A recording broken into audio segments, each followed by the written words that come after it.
I feel like this is how I start most of these intros, but maybe this is just me. But does anybody else think about like how their life would be different if really specific things didn't happen? Like if I'd never made the Ben Simmons video that kind of got my channel started a couple years ago, where would I be at in life right now? Maybe that's just me, but I think about that kind of stuff a lot. Anyway, welcome back everybody. My name is Tucker, and today we're going to be talking about the Milwaukee Bucks. And to be completely honest, I fully expected to be making a Bucks video today talking about what was next for this team. That was going into game 4. I honestly expected them to lose because the Miami Heat looked like the better basketball team through the first 3 games. And Giannis came out playing extremely well, but once he got hurt, it was like, okay, well, the Bucks are going to get swept, and there's going to be a really dramatic what's next video about the Milwaukee Bucks. But they ended up pulling out game 4, and the more I thought about it, the more I watched that game, the more I think that it's at least a possibility that this could be the first 0-3 comeback in NBA playoff series history. The first time that it's ever happened. I'm not saying it's going to, but there are some really specific circumstances with this series, with these two teams, and with this playoff bubble environment that I think could actually allow for this to happen. So in today's video, that's exactly what we are going to talk about. But really quickly, before we get started, if you enjoy content like this, then consider subscribing. I upload basically every single day with the exception of the next week or so. It's going to be a little bit more sporadic. Got a lot of stuff going on. And also, if you're enjoying the content, then leaving a like rating is a great way to let me know. And it's also a great way to help out the video a ton as well. With that said, let's go and get started. Okay, so as I mentioned in the intro, this has never happened before. We've never had a team come back from down 0-3 in a series and win in 7 games. But this specific circumstance, I think, has a couple of things going for the Bucks here. So the first one is generally, like when you see the stat of whatever number of times a team has gone down 0-3 and they're 0 in whatever number of games, it's a lot, right? In a lot of those circumstances, the team that is down 0-3 is just a worse team, whether it's the 8 seed or the 4 seed or whatever. They're just simply not as good as the team that they're losing to, and generally the series aren't that close. But of course, in this circumstance, at least by regular season record, the Milwaukee Bucks should be the better team. Now, to be fair, through the first 3 games at least, the Heat looked like a better team. They looked more complete. They looked like they were more confident in what they were doing. They were more able to adjust. They were more versatile, and that's a scary sight if you're a Bucks fan. You're the number 1 seed, in this team that's supposed to be kind of a middling team in the Eastern Conference playoff picture comes in and looks like the better team. That's really scary. But on paper, based off of the record and things like that, this is a circumstance that could potentially allow for an 0-3 comeback because the Bucks should be just better than the Heat. For example, when you think about some of the 1-3 series comebacks that we've seen in the past, whether you go most recently to the Nuggets coming back on the Jazz, on paper they were the better team, or going back to the Warriors-Thunder matchup in 2016 that led to Kevin Durant signing with the Warriors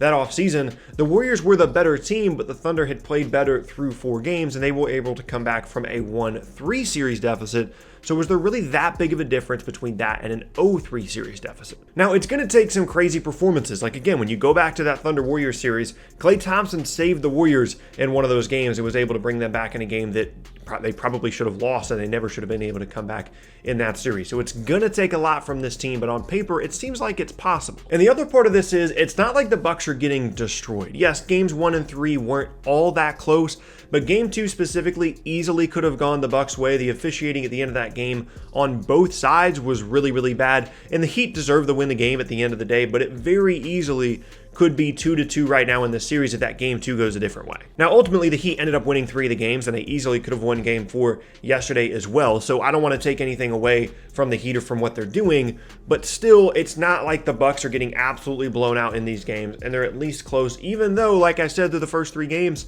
the Heat have looked like the better team. And then the next point that I want to make here is really, really critical, and that is, it's not just the fact that the Bucks won game 4, but it's how they won game 4 and the momentum that that could possibly provide them moving forward. Because the storylines through the first 3.5 games were Giannis. How the Heat are defending him, how he, is maybe struggling a little bit, doesn't have as much skill on the perimeter to shoot and create as maybe some other stars and MVP candidates. And when he's not in transition, when he's not getting to the rim, it can be really tough for him to score. And how the other guys around Giannis aren't really helping him out. Everything was about Giannis, and not necessarily his failures, but his inability to perform in the postseason compared to his regular season performances. But then in the second half of game 4, it became about the other guys from Milwaukee, and they started playing like they did all year when Giannis was or wasn't on the floor. They made shots, they defended with effort, they defended intelligently, they did a much better job of not fouling, and most importantly, guys like Khris Middleton stepped up and made shots. Eric Bledsoe didn't have a great game statistically, but there were times when he was creating for others as well. Brook Lopez was making shots off the ball. Khris Middleton had to put up a ton of shots just to, get the points that he did, but still, he had a really good game, and it showed a blueprint that this team can absolutely beat the Miami Heat even without Giannis on the floor 40 minutes a game. And with that second half performance, I think you're going to see a lot more confidence from these Bucks players moving forward, specifically Khris Middleton. And he understands now, I would hope, that he needs to shoot at least 20 times a game. Whether Giannis is playing or not, he is such a critical part of this team. He can't afford to just take 8 or 9 shots a game. He has to be an aggressive offensive force. And if the Bucks play the way that they did in Game 4 without Giannis on the floor, with Giannis now hopefully healthy moving forward, that is a much different beast than the team that the Heat played in the first 3 games. And then the last part of this that I think is the most important is this bubble environment. Because when you think about other teams in the past that have gone down 0-3, they have to deal with not only winning 4 games in a row against a team that has played them extremely well to that point, well enough to win the first 3 games, but they also have to worry about the travel and going on the road, and there's just all this fatigue that goes along with going to all these different places. But in the bubble, the Bucks don't have to go to Miami and win a game against a hostile crowd in an elimination game. They don't have to worry about traveling back and forth from Milwaukee to Miami all the time. And to be fair, they don't have the potential Game 7 home court advantage either that has been so critical in Game 7s throughout NBA history if they were able to get it to Game 7. But the fact that they don't have to play a road game, all they have to do is beat the Heat 3 straight times at a neutral site. That seems a lot easier to me personally than having to go to Miami to win a couple of games. And that is a really unique, special circumstance to this Bucks team specifically. So when you put all those things together, the performance of the other guys in Game 4, the fact that they don't have to go on the road to win any of these games, and the fact that on paper, they should be the better team and they played the Heat well through the first couple of games, this might actually happen. Now, of course, none of this matters if Giannis Antetokounmpo is not healthy, at least not 90% of what he can be moving forward in this series. It's the second time he has injured the exact same ankle, and it definitely makes me worried about not only his availability, but his effectiveness moving forward. I would be shocked if he doesn't play in Game 5. It's an elimination game. I would be incredibly shocked if he doesn't find a way to be on the floor and do something for his team. And if he's not healthy, it's going to be incredibly difficult for the Bucks to be able to pull this off. But if he is, I do think that it's possible. It's not necessarily likely, but again, all they have to do, if you just lay it out in front of you, is they have to beat the Miami Heat 3 times at a neutral site in a row. And if this was in the regular season, you think, okay, that's no big deal at all. And I understand that the Heat have a really specific skill set that causes Milwaukee issues and other teams issues as well. But specifically for this Bucks team, they have the length, the activity level, and the versatility defensively to get out on these shooters.